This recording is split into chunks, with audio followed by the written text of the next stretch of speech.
Y'all think rapper funerals be expensive? Wait until you hear about Bumpy Johnson's send-off. We're talking about a funeral where the streets of Harlem filled with thousands of mourners, luxury cars stretched for blocks, police lined every corner, and whispers spread that even powerful figures from the underworld showed up to pay respect. This wasn't just a funeral. This was Harlem burying a king. But the most shocking part of that day wasn't the funeral itself. If you've ever heard stories about Harlem in the old days, hit like right now, so this story reaches more people who remember it. July 1968. Harlem. Summer heat pressing down on every block. But something felt different that morning. Shop owners stepped outside their doors and just stopped. Taxi drivers pulled over and killed their engines. Old women leaned out of apartment windows. Street corners that were normally loud with life went completely silent because word had traveled fast the night before.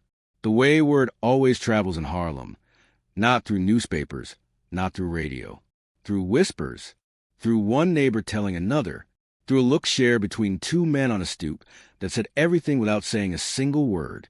Ellsworth Raymond Johnson was gone, the man the streets called Bumpy, the man who had run Harlem for decades, the man who had gone toe-to-toe with the Italian mob, survived federal prison, and come back to these same streets every single time, was gone. And Harlem didn't know how to process it. People started gathering before the sun was even fully up. First a few, then dozens, then something that looked less like a crowd and more like an entire neighborhood refusing to stay inside. But the number of people who showed up that day shocked even the police. Pause. Drop Harlem history. In the comments right now if you grew up hearing legends about these streets. And listen, real quick. I made a bet to reach 500 subscribers, and I'm not there yet. But Bumpy Johnson spent his whole life winning battles that everybody said he couldn't win. So if you believe in winning, help me win this one. Subscribe, drop a comment, and share this with somebody who deserves to hear this story. Let's get there together. Now let's keep going.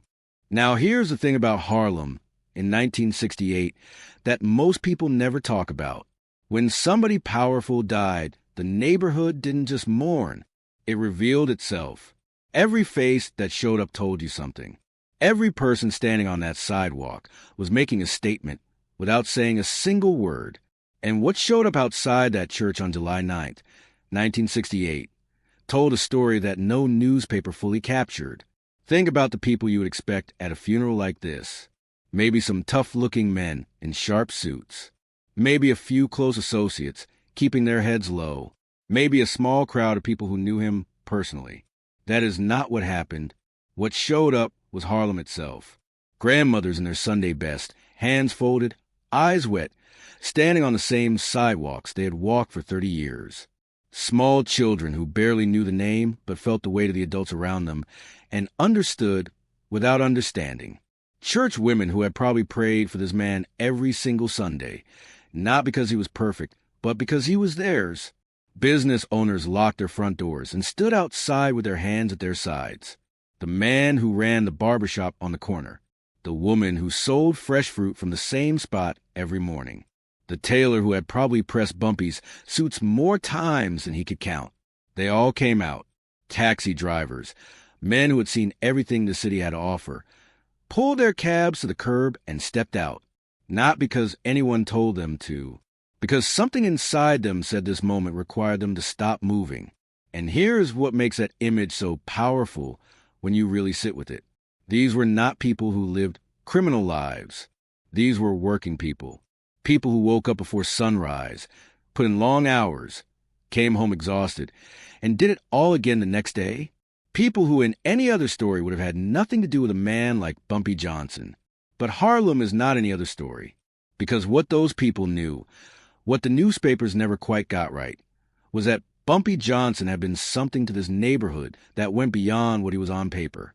When a family got evicted and had nowhere to go, when a mother couldn't afford to feed her children through winter, when a young man got brutalized and the police looked the other way, Bumpy Johnson was often the one who answered, not because he was a saint. He would have laughed at that, but because Harlem was his, and he treated it that way. So when those grandmothers stood on that sidewalk with tears running down their faces, they weren't crying for a gangster. They were crying for the man who showed up when nobody else did. They were crying the way you cry when you lose someone who made you feel protected in a world that mostly didn't care whether you lived or died. Some people in that crowd didn't even cry. They just stood there, silent, still, the way you stand when something happens that you don't have words for yet. The police estimated the crowd at several thousand people. And even the officers on duty, men who had spent years trying to build cases, track movements, monitor associates, even they were not fully prepared for what they were looking at. Because this was not the crowd of a criminal. This was the crowd of a king. But here is the question that should be sitting in your mind right now. If thousands of ordinary Harlem residents showed up, who else was standing in that crowd that nobody was supposed to notice?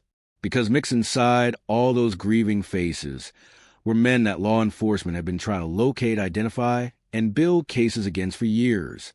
Men who had no business being anywhere near a public gathering of this size. Men who came anyway, because some loyalties are stronger than the risk. And that is where the story takes a turn that nobody saw coming. Now, before we get there, and I need you to stay with me because what comes next changes everything you think you know about that day. I want to ask you something honest. How many stories like this one do you think get told anymore? How many times does someone sit down and say, let me make sure the world remembers what really happened in these streets, what these people really meant, what this history actually looked like? If you are watching this and you have not subscribed yet, I want you to think about the elders in your life, the ones who told you stories about the old neighborhood, the ones who remembered names that history forgot. When they are gone, those stories go with them unless someone keeps them alive. This channel keeps them alive. Subscribe right now. Not for me, for the history, for the people in that crowd who deserve to be remembered as more than a footnote. Now, let's talk about who was really standing in that crowd and why their presence that day sent a message that echoed all the way to Washington. Now, let me paint you a picture.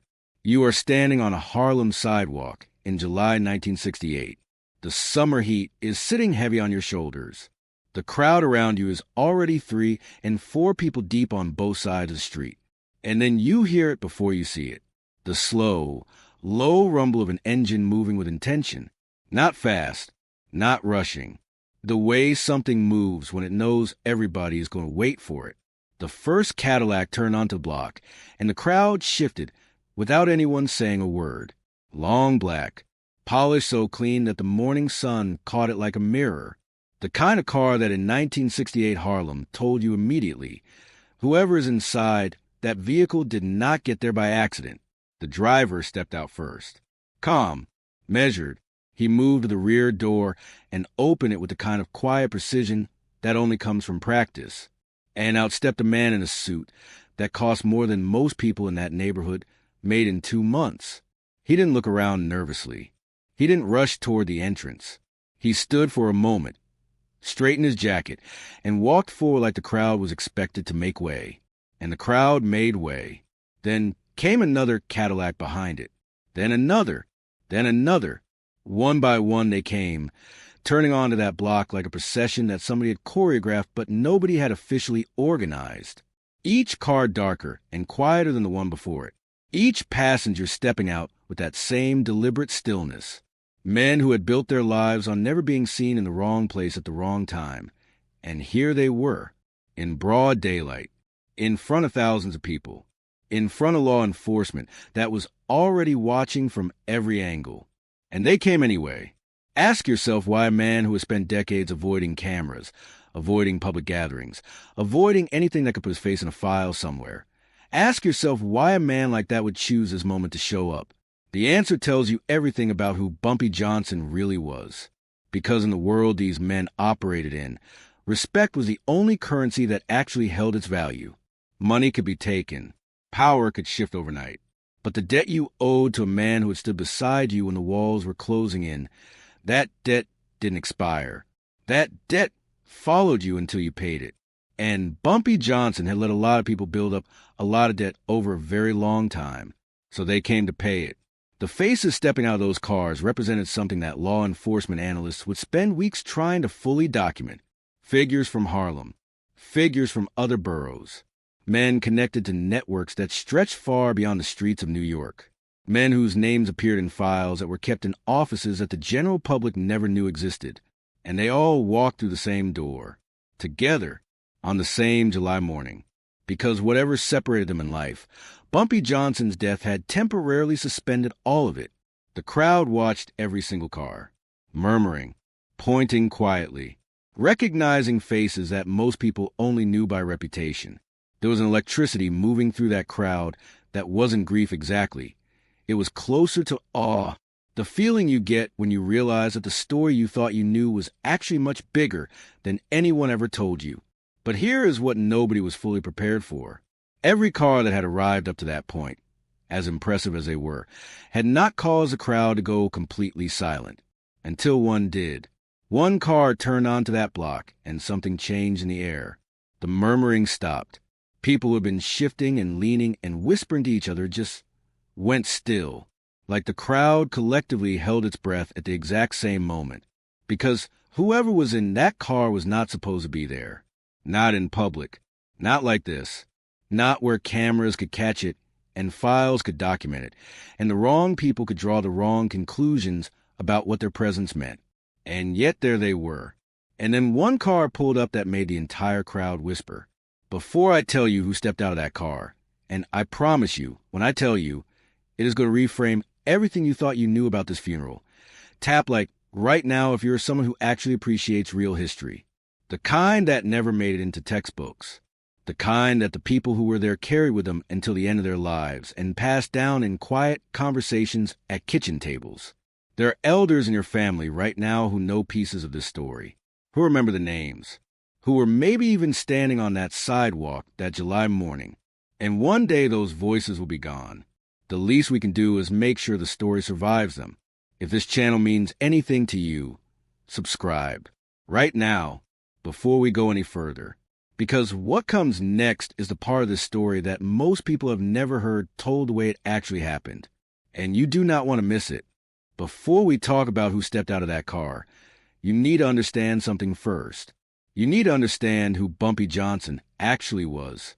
Not the legend, not the mythology that grew around his name over the decades. The actual man. Because if you don't understand the man, you will never fully understand why that crowd showed up the way it did. Why those cars kept coming. Why grown men who feared nothing feared him. And why, even in death, his name made people stop what they were doing and pay attention. Ellsworth Raymond Johnson was born on October 31st, 1905, in Charleston, South Carolina. Halloween, make of that what you will. He was not born into power. He was not born into money. He was born into a black family in the American South at a time when the world had made very clear decisions about what black lives were worth and how far black people were allowed to go. His family eventually relocated to New York, the way so many Southern black families did during that era, chasing the idea that the North might offer something different, something better. What young Ellsworth found in Harlem was a neighborhood that was alive in ways he had never seen before. Jazz pouring out of buildings at midnight, street corners buzzing with commerce, conversation, and every kind of ambition you could imagine. Harlem in the early 20th century was not just a neighborhood. It was a world, a complete universe with its own rules, its own economy, its own royalty. And somewhere in that universe, a young man from Charleston started paying very close attention. He was sharp. Everyone who knew him said that first. Not just street smart, though he was that too, but genuinely, unusually intelligent. He read constantly. Philosophy, poetry, history. He could sit down with a professor or a preacher and hold a conversation that would surprise them. And then he could walk out of that room and navigate a world that those same professors and preachers would not have survived for 24 hours. That combination, the mind of a scholar inside the world of the streets, was what made Bumpy Johnson different from everyone around him.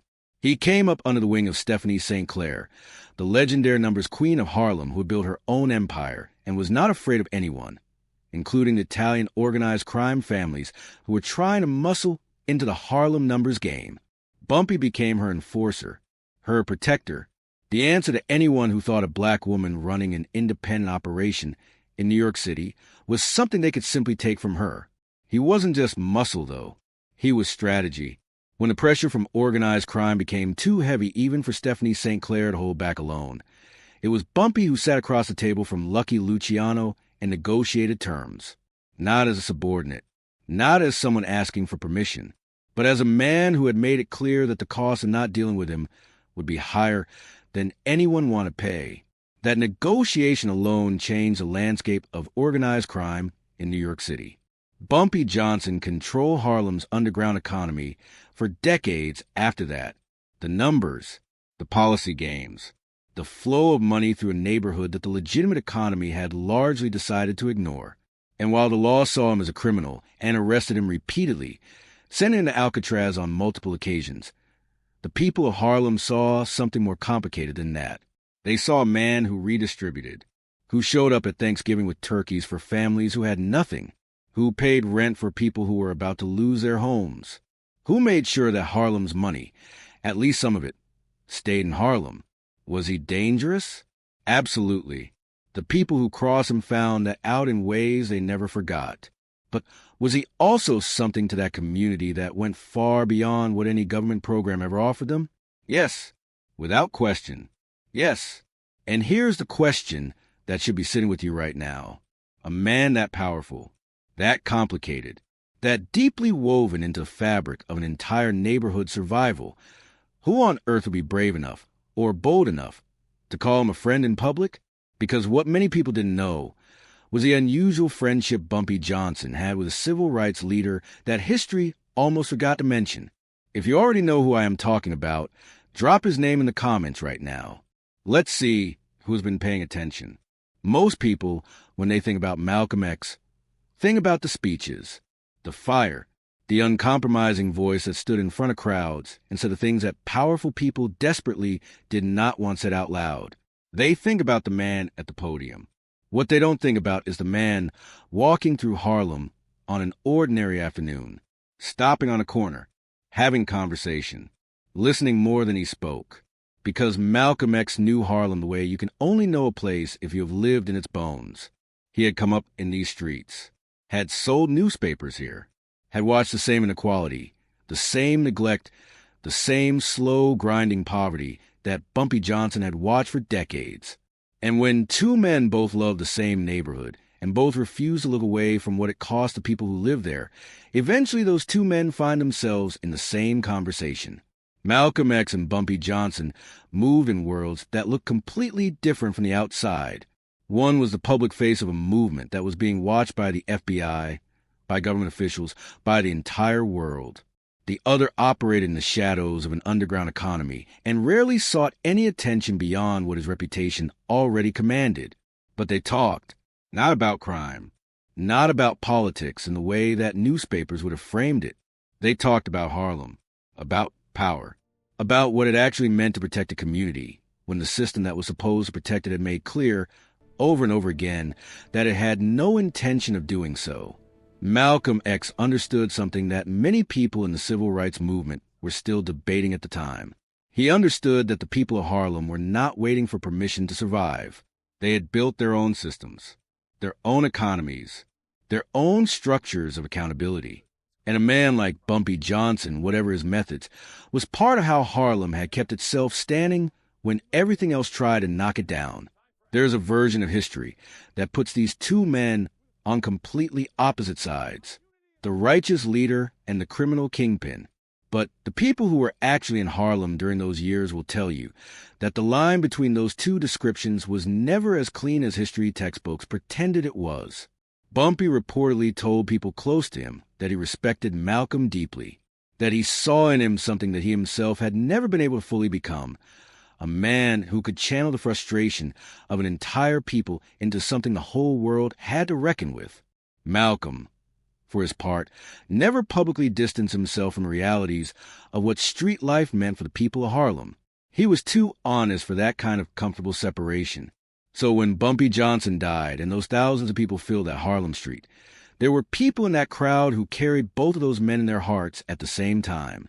People who had heard Malcolm speak and had also, at some point in their lives, benefited from the quiet reach of Bumpy Johnson's influence.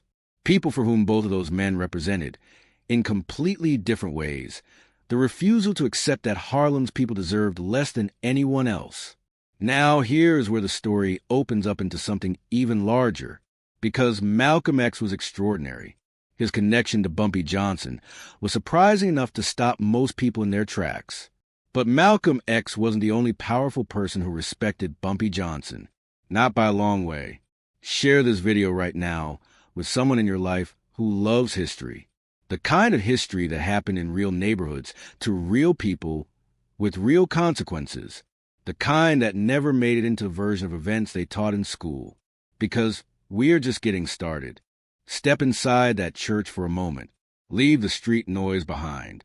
Leave the crowd and the cars and the summer heat. Step through those doors and into the space where Harlem was saying its final goodbye to a man who had shaped it for more than 4 decades. The first thing that hit you was the flowers. They were everywhere. Arrangements stacked and layered across every available surface. The way you only see at funerals where the people sending flowers are trying to say something that words cannot carry. The colors were deep and deliberate. White lilies, red roses, arrangements that had clearly been commissioned, not grabbed off a shelf. The kind of flowers that someone had spent real money on, because anything less would have felt like an insult. The fragrance was overwhelming in a way that only a room full of fresh flowers in summer heat can be. Sweet and heavy, and somehow both comforting and devastating at the same time. The casket sat at the front of that room, and commanded every other moment you walked in. It was not a modest casket. No one who knew Bumpy Johnson expected it to be. It was the kind of casket that communicated, without a single word, that the man inside had not been an ordinary man. The finish caught the light from every angle. The hardware was polished to a shine that made it look less like a burial vessel and more like something that belonged in a different category entirely. But it was one specific detail about that casket that stopped people when they got close enough to see it clearly. Something that several people who were present that day have mentioned over the years when they talked about the funeral. Something that nobody had quite anticipated. Something that, once you saw it, made you understand that whoever had made the arrangements had known Bumpy Johnson in a way that went beyond the surface. We're going to get to that detail. But let me finish painting this room for you first, because the room itself was the story. Older Harlem residents sat in the pews with the stillness of people who had already processed their grief privately and now were simply present, honoring, witnessing. Several of them would have known Bumpy for 30, 40 years, would have watched him walk these same streets since before the war, would have stories layered on top of stories about this man that they had never told anyone and probably never would. You could see it in how they held themselves. That particular quality of grief that belongs to the very old. Not loud, not dramatic, but so deep it had become part of their posture, part of the way they breathed. Younger people sat beside them and leaned over occasionally to receive whispered fragments of history. An elder would tilt their head, speak quietly into the ear of someone half their age, and whatever they said would make that younger person close their eyes for a moment and nod slowly. Because Harlem has always passed its history that way. Not in books, not in classrooms, in whispers, in rooms exactly like this one. The prayers that filled that church were sincere. Whatever the outside world thought about Bumpy Johnson, the people in those pews were not performing their grief. They were living it, and in the middle of all of it, that casket sat at the front of the room, holding everything that Harlem was trying to say goodbye to. And one detail about it shocked everyone who got close enough to see. If you have stayed with this story this far, drop the word respect in the comments right now. For the history, for the people in that room, for the Harlem that existed before most of us were old enough to understand what we were looking at. The doors of the church opened and Harlem held its breath one more time. The casket was carried out slowly, with the kind of care that communicated weight. Not just physical weight, but the weight of what was being moved. The men carrying it did not rush. They did not stumble. They moved the way you move when you understand that this is the last thing you will ever do for someone, and you want to do it right. The hearse waited at the curb, its engine quiet, its doors open, and then the procession began. Slowly, the way rivers move when they are wide and deep and have nowhere they need to rush to. The hearse pulled away from the church, and the cars behind it fell into line the way iron filings follow a magnet, without being told, without confusion, with a kind of natural order that surprised even people who were watching from a distance. The procession moved through Harlem, and Harlem moved with it. People on the sidewalks removed their hats. Men who had not removed their hats in years took them off without thinking about it. Women who had been watching from their front stoop stepped down to the sidewalk level, as if standing higher than the procession felt wrong. Children were pulled close by the adults beside them, not to shield them from something frightening, but because some moments are meant to be felt together. Block by block, the procession moved through streets that Bumpy Johnson had walked, owned, protected, and loved for over 40 years. Past the corners where he had conducted business. Past the buildings where people he had helped still lived. Past the churches whose congregations had prayed for his soul, even while acknowledging the complications of the life he had chosen. Harlem was watching its own history drive past. The line of cars stretched further than most people expected. Not just the luxury vehicles that had arrived at the church that morning, though they were there, moving with the same deliberate dignity as before, but ordinary cars too, neighbors, community members, people who had no connection to organized crime or underground economies, but who felt, in some way they might not have been able to fully articulate, that they needed to be part of this. There is something about a procession like that, when it moves through a neighborhood that remembers, when every block it passes through holds a story connected to the person inside that hearse. The streets become a kind of living memorial, and the act of moving through them becomes a final conversation between a man and the place that made him. The procession was heading toward Woodlawn Cemetery in the Bronx, the same cemetery where other New York legends had been laid to rest. That choice alone communicated something about how the people organizing this funeral saw Bumpy Johnson's place in the city's history. But the procession had not yet left Harlem when something happened that nobody in those cars had been prepared for. Halfway through, something strange happened. Not violent, not threatening, but strange in a way that made drivers slow down and passengers lean forward, and people on the sidewalks exchanged looks with each other that said, "Are you seeing what I am seeing?" Something that, when word spread to the neighborhood afterward, people talked about for years as proof that the connection between Bumpy Johnson and Harlem was something that went beyond ordinary loyalty. If you have ever stood on a sidewalk and watched a procession like this one move past you, if you have ever felt that particular combination of grief and reverence and community that only a moment like that can create, hit like right now, because you already understand something about this story that cannot be explained, only felt. Now let's talk about the men who were watching all of this from a very different angle. Because while Harlem was grieving, law enforcement was working. The police presence at Bumpy Johnson's funeral was significant, not because anyone expected a riot, not because there had been credible threats of violence, though they were certainly watching for that possibility. The police were present in the numbers. They were present because of something more complicated than any of those straightforward concerns. They were nervous about information. Think about what Bumpy Johnson's funeral represented from a law enforcement perspective. Here was a man who, across 4 decades of operating in Harlem's underground economy, had accumulated relationships that stretched across virtually every major criminal network in the northeastern United States.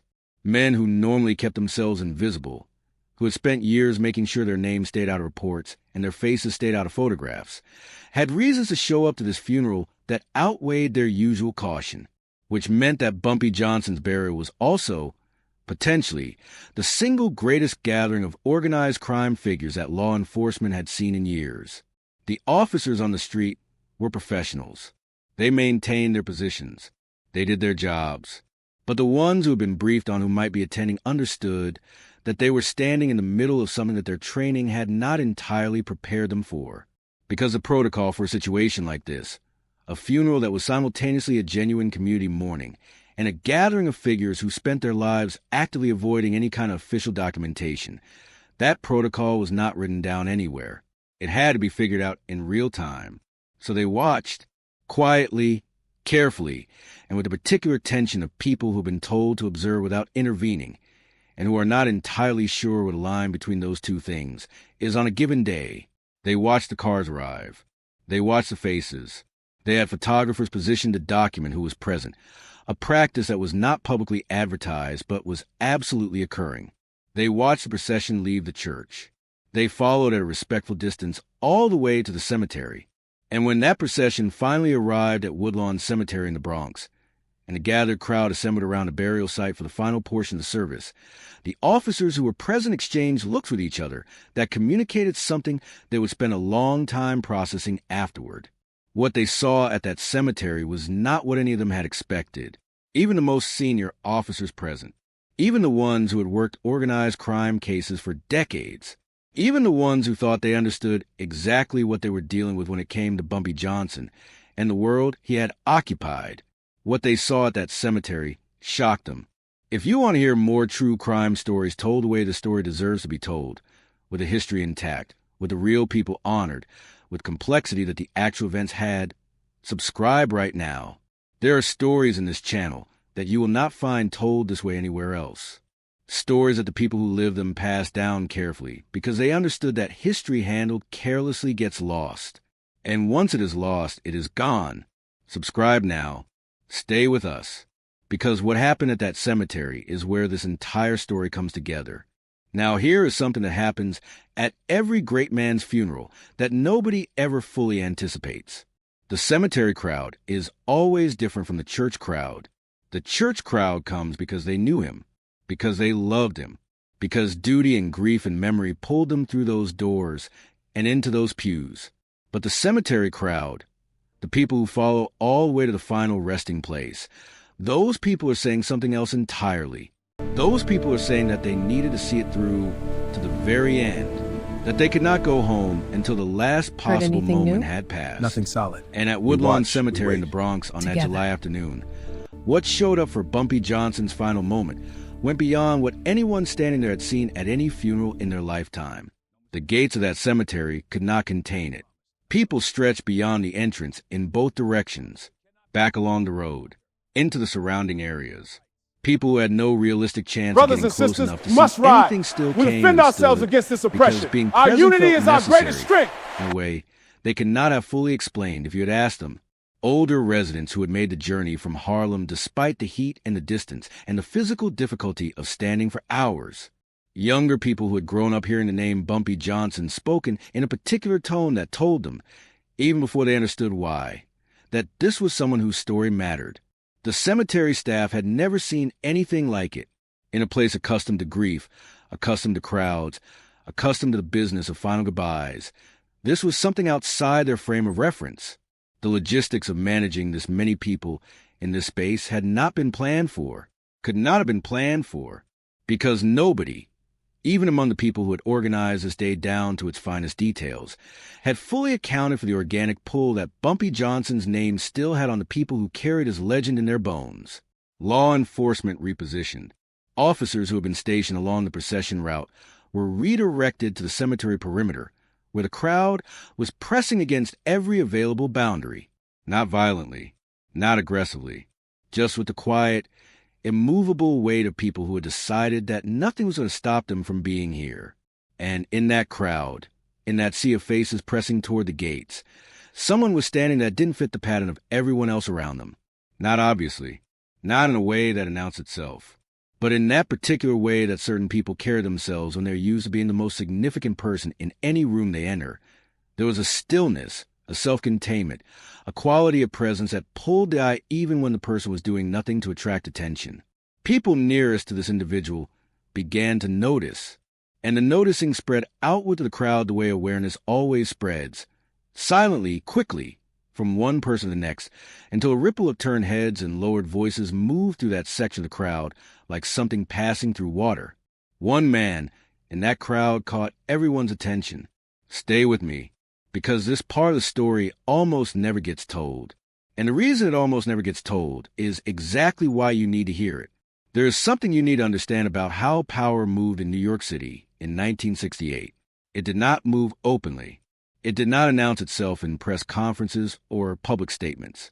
It moved through relationships that existed below the surface of everything the official world could see, through agreements made in private rooms between people whose names never appeared in the same sentence in any newspaper, through a web of connections that crossed every line that the outside world assumed separated certain worlds from each other.